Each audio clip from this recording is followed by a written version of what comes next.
A Beijing-based artist has fled the Chinese capital after posting videos showing the evictions of migrant workers from their homes on social media.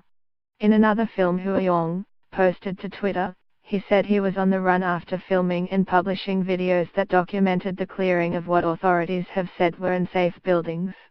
In mid-November, fire ripped through a housing block in the capital's southern Daxing district, killing 19 people. Since then, the government has embarked on a controversial safety campaign that included the sudden eviction of thousands of Chinese migrant workers from low-cost housing in unregulated slum districts. Mr. Hua claimed some 100,000 people have been affected, according to Radio Free Asia, RFA, a US-funded news outlet. The remaining evictees still have water and electricity over there in Daxing, but they have no heating and no supermarkets to shop for groceries, because they have all been shut down, he told the station. One of his videos showed him walking along a road in front of a row of buildings reduced to rubble.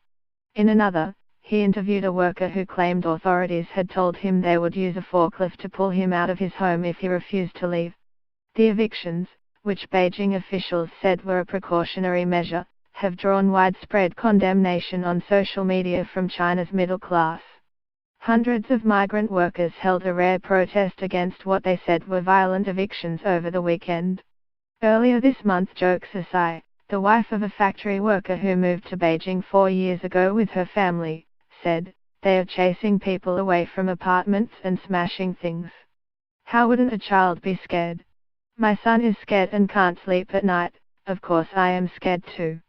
The eviction drive has been met with widespread anger and criticism online.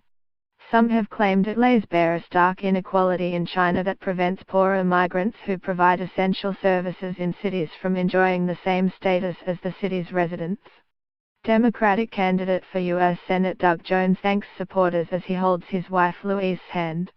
AP ultra-Orthodox Jewish men gathered during the funeral ceremony of prominent spiritual leader Rabbi Aharon Yehuda Liebsteimer, who died on Tuesday at the age of 104, in Bnei Brak near Tel Aviv, Israel. Reuters: a Palestinian protester kicks a flaming tire during clashes with Israeli forces in the West Bank city of Ramallah. AFP/Getty: demonstrators set US and Israeli flags on fire during a protest against Donald Trump's recognition of Jerusalem as Israel's capital, in Istanbul. Reuters: people gather to watch the bikers' procession during the funeral ceremony in tribute to late French singer Johnny Hallyday in Paris. EPA: a Palestinian protester uses a sling to hurl stones towards Israeli troops. Reuters: firefighters monitor a section of the Thomas Fire along the 101 freeway, north of Ventura, California. Getty images: Palestinians burn an Israeli and a U.S. flag during a protest against the U.S. intention to move its embassy to Jerusalem and to recognize the city of Jerusalem as the capital of Israel, in Gaza City.